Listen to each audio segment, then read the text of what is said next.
Vamos a seguir entonces este encuentro con esta otra forma de ejercer el derecho a vivir en una familia, que es otra de las grandes novedades que trae el Código Civil y Comercial, porque como ustedes saben hasta ahora, la forma de familia no matrimonial no tenía ninguna regulación en forma sistematizada, ninguna regulación específica en nuestro ordenamiento jurídico. Vamos a analizar entonces de qué manera se propone la regulación respecto a las uniones convivenciales. Y esto nos trae una serie de preguntas o de cuestionamientos que me parece que es necesario tener en cuenta para poder comprender o poder interpretar coherentemente la forma en que han sido reguladas las uniones convivenciales. Y la primera gran cuestión es ¿por qué regular? Es decir, ¿por qué se propone en el Código Civil y Comercial una regulación a las uniones convivenciales? Una respuesta a esta pregunta, uno tiene en cuenta que el derecho a la vida familiar, es decir, el hecho a formar una familia y que esta familia sea la elegida por cada uno, implica el derecho a casarse y el derecho a no casarse, como contracara de este derecho a casarse. Es decir, yo tengo el derecho a casarme y a formar una familia en la forma matrimonial, pero a la vez tengo el derecho a no casarme y a formar una familia de tipo no matrimonial. Esto forma parte de la decisión personal, de la autonomía de la voluntad de cada uno, y cada uno elige de qué manera ejerce este derecho a la vida familiar y selecciona la forma matrimonial o la forma no matrimonial. Esto hace que determinado sector sostenga o uno podría plantearse que las personas que deciden no contraer matrimonio, es decir, no ir a la figura matrimonial para formar una familia, en realidad repelen toda posibilidad de efectos jurídicos o no quieren que su unión produzca algún tipo de efecto jurídico. Algo así como, ya sabemos, ¿no?, que cuando el Código Civil argentino, que no regulaba nada con respecto a las uniones convivenciales, llamadas para esa época concubinatos, es decir, no regula nada específicamente como asignación de efectos jurídicos en sí, sino como productor. Vamos a ver que algún tipo de efectos producía el concubinato, incluso en el Código Civil que ahora se está despidiendo. Lo cierto es que el Código Civil nuestro, que se inspira a Vélez en Napoleón claramente cuando presenta el Código, ¿no?, el Código Civil francés, dice expresamente: si los concubinos pasan de la ley, pues entonces la ley pasa de los concubinos. Es decir, si las personas no acuden a un sistema legalizado como es el matrimonio para que produzca efectos unión, pues entonces el ordenamiento jurídico no reconoce efectos a esta unión no matrimonial. Esto hace que la autonomía de la voluntad sea el eje central y que la manifestación de este derecho a no casarse se realice a través de la elección de la forma familiar no matrimonial. Pero en paralelo o al lado a este ejercicio del derecho a formar una familia por fuera del matrimonio, también sabemos que el derecho a la vida familiar implica el reconocimiento de distintas modalidades de ejercicio de este derecho a la vida familiar, es decir, distintas modalidades de familias o distintos tipos de familias que requieren un reconocimiento efectivo por parte del Estado, porque de lo contrario, ¿qué es lo que sucede?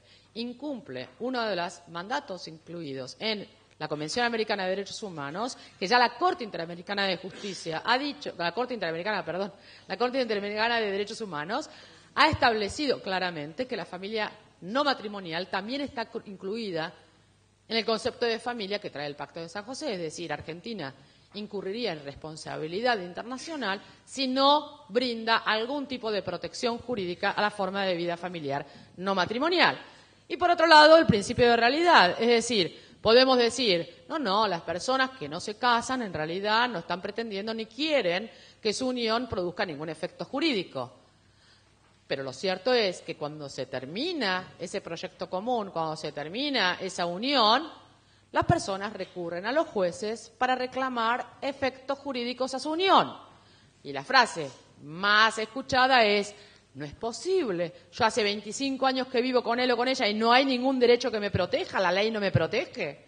Digamos, ese es un reclamo permanente de las personas que están unidas convivencialmente, que cuando termina la convivencia y pretenden que haya reconocimiento de efectos jurídicos, poco menos que se desmayan cuando se enteran, por ejemplo, que no hay efectos jurídicos que esto no es una familia. O sea, desde el principio de la realidad nos ha digamos, podemos advertir que las personas recurren al ámbito judicial para reconocer efectos jurídicos, para que les sean reconocidos efectos jurídicos a sus uniones, y ahí los jueces empiezan a hacer algunos malabares de o aplicar extensivamente normas del derecho matrimonial a la forma no matrimonial y decir, bueno, el asentimiento para la disposición de los bienes comunes no es exigido, o el hogar conyugal no es exigido a la forma no matrimonial, a los convivientes, porque el 1277 se refiere únicamente a los cónyuges, estoy hablando del Código Viejo, pero entonces hago la aplicación analógica de esta norma para las convivencias porque también es una familia, es decir, se han utilizado estrategias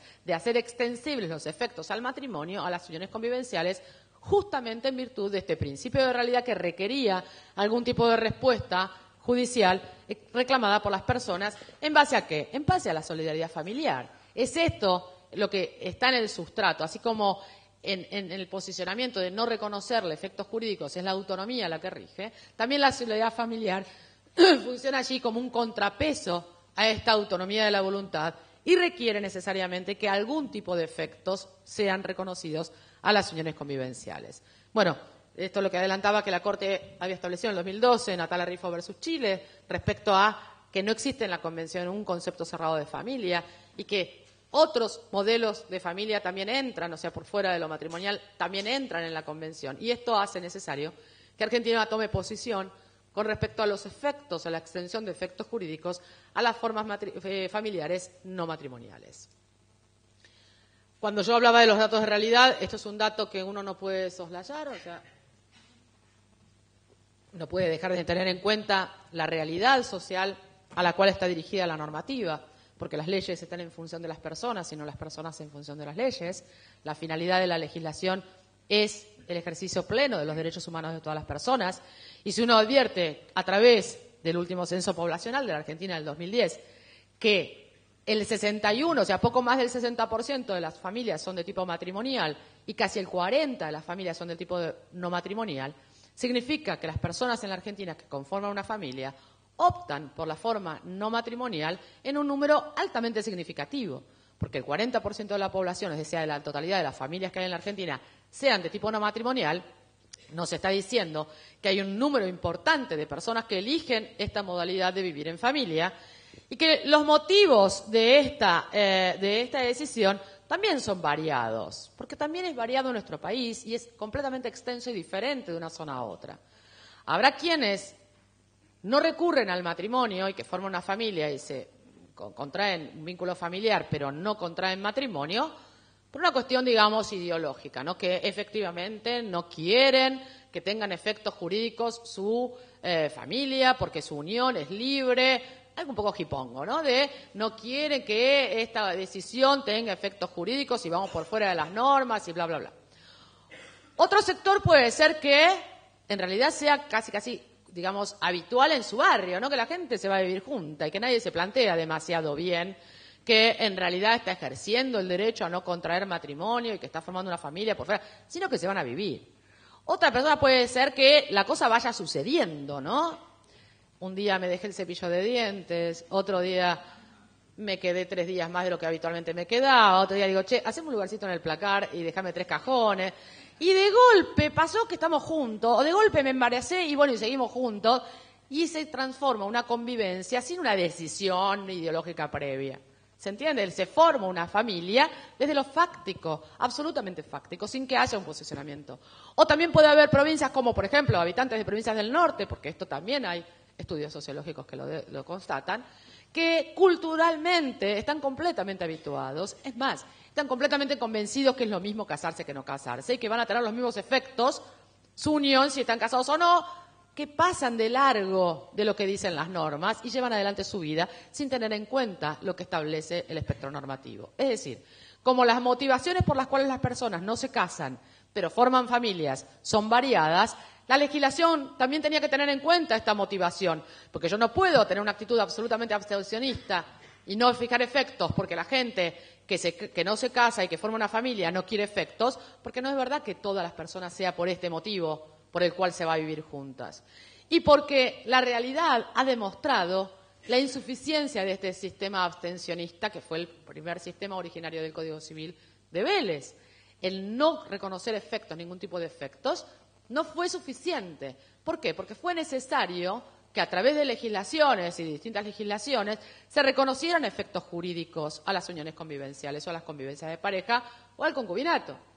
Me estoy refiriendo, por ejemplo, a la archiconocida y famosa Ley de Previsiones y Jubilaciones, que es para mí la que genera todo una serie de inconvenientes, que reconoce derecho de pensión a aquel concubino que conviva públicamente de forma pacífica durante 5 años, que se reduce a 3 si tienen descendencia en común. Es decir, que la convivencia provoca efectos jurídicos y es reconocido. Digo que es la ley que fue una herramienta muy importante, pero que ha generado para mí el gran mito instalado en la sociedad, que después de 5 años de juntado, 5, 10, no sé muy bien, pero tengo exactamente los mismos derechos que un matrimonio. La mayoría de la población está absolutamente convencida que se produce algo así como una prescripción adquisitiva del estado matrimonial, que si yo me aguanto un tiempo, o sea, estamos viviendo juntos un tiempo, es lo mismo que estar... Doctora, es lo mismo. No, mire, no es lo mismo. ¿Usted está segura? Porque mire que a mí siempre me dijeron que es lo mismo.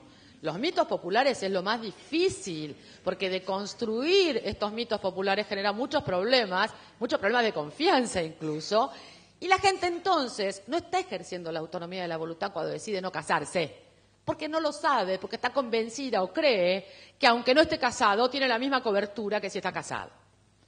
Entonces, esto es un dato de la realidad que los legisladores fueron advirtiendo. Entonces, reconocemos el derecho a pensión. Por otro lado, violencia familiar se da tanto en un matrimonio que no. Entonces, reconocemos que las acciones y las herramientas procedentes de violencia familiar pueden ser ejercidas tanto en una forma matrimonial o no.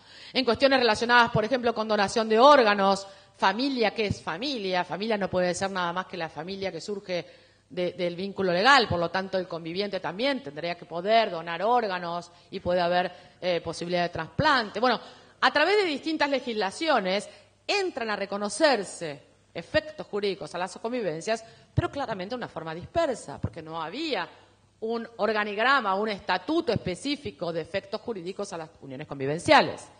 Y si no era a través de esta regulación normativa dispersa, que uno tiene que ir rastreando en cada tema a ver dónde hay un reconocimiento de derechos a la convivencia y dónde no, la otra estrategia era ir al juez, que es la otra estrategia habitual, ¿no? Si no tengo una norma que me da un derecho, voy al juez a hacer el planteo.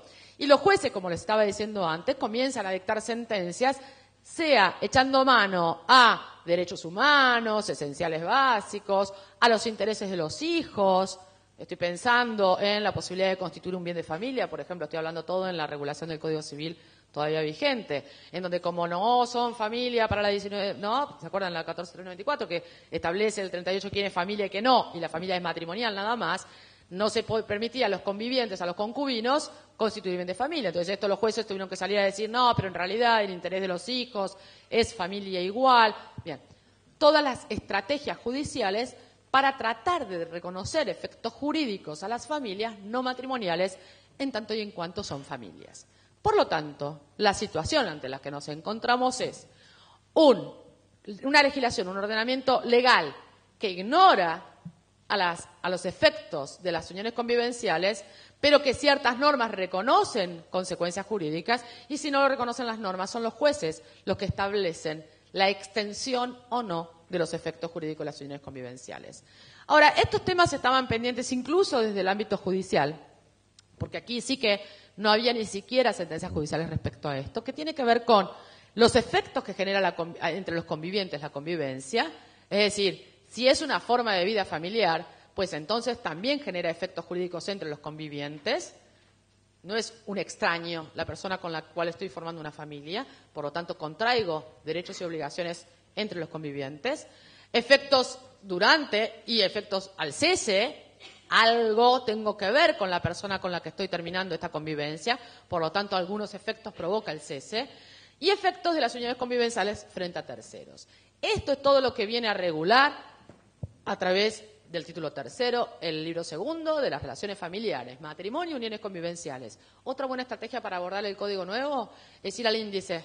Parece absurdo, pero la verdad que el índice organiza bastante conceptualmente la cuestión.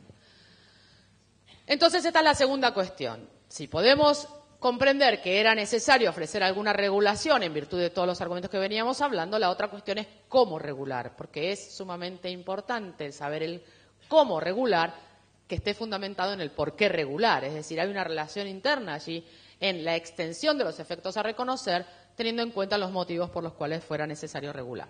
Veamos entonces qué son las uniones convivenciales para el Código Civil y Comercial, porque lo primero que tenemos que saber es cuál es el objeto de la regulación. Y como se trata de una situación fáctica, porque se trata de una situación que sucede en los hechos, es decir, en el matrimonio hay dos personas que van a un oficial público y realizan un acto jurídico familiar complejo, porque se requiere la voluntad de ambos expresada frente al oficial público, dar cumplimiento a una serie de requisitos y de trámites previos, que pueda haber oposición, todo lo que sabemos de la celebración del matrimonio. Me dan a mí un acta y ahí yo estoy celebrando un acto jurídico de tipo familiar que es el matrimonio. Pues bien, en las uniones convivenciales yo no tengo un acto jurídico familiar que inaugura, sino que es una situación que se dan los hechos y que por eso la norma necesita delimitar conceptualmente y establecer qué tipo de convivencia o qué convivencia es una convivencia que genera la aplicabilidad de la regulación que establece este título tercero. Por lo tanto, el 509 dice: las disposiciones de este título se aplican a la unión basada en relaciones afectivas de carácter singular, pública, notoria, estable y permanente, de dos personas que conviven y comparten un proyecto de vida en común, sean del mismo o de diferente sexo. Cuando estamos ante esto, estamos ante una unión convivencial. Por lo tanto, hay allí una convivencia de tipo estable, permanente, comparten un proyecto de vida en común. Por lo tanto, quedan afuera las convivencias, por ejemplo, de dos hermanos que para ahorrar viven los dos en la misma casa y entonces de esta manera eso no es una unión convivencial en estos términos, por más que sean dos personas que conviven juntas en pública notoria, porque no tienen un proyecto de vida en común en sentido proyección familiar, ¿se entiende? Tampoco dos chicos que comparten un departamento porque uno son del interior de la provincia y necesitan venir a vivir a La Plata y les sale más barato y viven 4 en un departamento, eso no es una unión convivencial, aunque vivan 2 en el departamento, no es una unión convivencial, ¿se entiende? Una unión convivencial en los términos del título tercero, estamos hablando de un proyecto de vida familiar, que además del 509 requiere ciertos requisitos que establece el artículo siguiente, 510, para reconocerle efectos jurídicos. Tiene que tratarse de personas mayores de edad, no unidos por parentesco, porque se mantiene el principio del incesto, ¿no? Digamos, el tabú del incesto sigue teniendo fuerza para el modelo de vida familiar. No casados en otra unión, es decir, dos, y no puede haber uniones convivenciales poligámicas, como tampoco puede haber matrimonios poligámicos, y con un mínimo de tiempo que es el que da esta estabilidad de la cual habla el 509. Se decidió que la estabilidad podía ser medible o determinada a través de un mínimo de tiempo de duración de la unión convivencial, establecido en este límite, en este plazo legal de 2 años. O sea, para que una unión convivencial sea unión convivencial en los términos del 509 y el 510, debe tratarse de una convivencia de 2 personas, no me importa si son homosexuales o heterosexuales, pero que por lo menos haya durado 2 años. Porque si no tiene este tiempo de duración, no se trata de una unión convivencial. Será una convivencia de pareja, pero no una unión convivencial porque no le son aplicables los efectos de este título tercero. Aunque vamos a ver que puede ser que generen otros efectos, pero no los específicos de la regulación del título tercero. Con respecto a la registración, que es el otro problema, me estoy adelantando porque seguro que va a haber preguntas con respecto a la registración, porque es lo que genera mucha inquietud, la postura que asume el Código Civil y Comercial es una postura intermedia, es decir, se exige la registración, o sea, no se exige la registración en términos constitutivos. No necesito yo registrar una unión convivencial para que esta convivencia sea una unión convivencial. Yo puedo tener una unión convivencial no registrada, igual produce efectos jurídicos. Por eso es una postura intermedia. La registración me sirve a los fines probatorios. Si yo tengo la constancia de la registración, con esto acredito la existencia de la unión convivencial sin necesidad de ninguna otra prueba. Es la reina de las pruebas, la constancia de la inscripción registral. Pero no necesito ir al registro para inscribir la unión convivencial para que produzca los efectos jurídicos del título. Sí necesito que se cumplan todos los requisitos del 509 y del 510. Ahora, hay un efecto que en virtud de la protección de los derechos de terceros, sí o sí se produce solo frente a las uniones convivenciales registradas, que me estoy refiriendo a la protección de la vivienda familiar. Para que sea efectivo el efecto jurídico de protección de la vivienda familiar que está en el artículo 522, debe tratarse sí o sí de uniones convivenciales registradas. Pero el principio es, la registración no es exigida a los fines constitutivos, sino simplemente a los fines probatorios. El principio general de cómo se gobiernan o cómo se regulan estas uniones convivenciales es el de la autonomía de la voluntad. Las disposiciones de este título son aplicables excepto pacto en contrario de los convivientes. Este pacto debe ser hecho por escrito, sí, las promesas se las lleva el viento, es decir, papelito y todo escrito, y no puede dejar sin efecto lo dispuesto en los artículos 519, 520, 521 y 522. Es decir, quien regula los efectos de la convivencia, tanto durante la convivencia como al cese de la convivencia, son los propios convivientes. Aquí está la expresión máxima de la autonomía de la voluntad, que a través de la confección de pactos de convivencia pueden establecer la extensión de los efectos jurídicos que tienen su unión y pueden establecer las pautas tanto a regir durante la convivencia como al momento del cese.